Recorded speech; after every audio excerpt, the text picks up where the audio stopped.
Everybody always wants to know how much mortgage can I afford?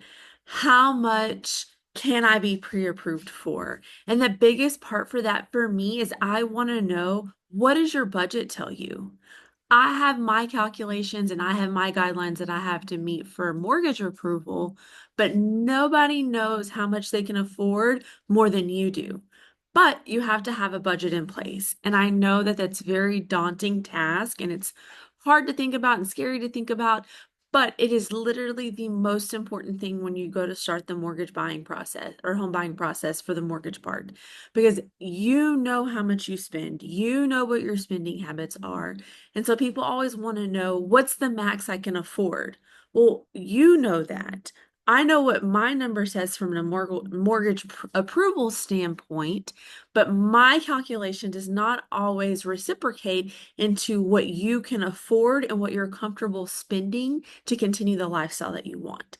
So I always ask, and I'm always going to start with, what are you comfortable paying each month? Do you have a budget in place? If not, let's start that process there.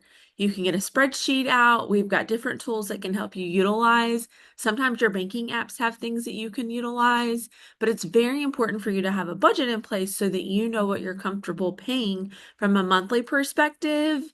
And then I'm going to back out of that to figure out what sales price and what range you need to be shopping in when you're looking for a home.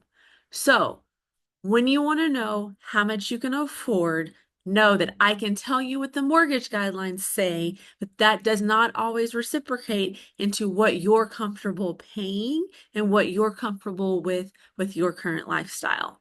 So, if you don't have a budget, let's get a budget. If you have questions, reach out. We're going to continue to grow our channel and we can't wait to help everybody.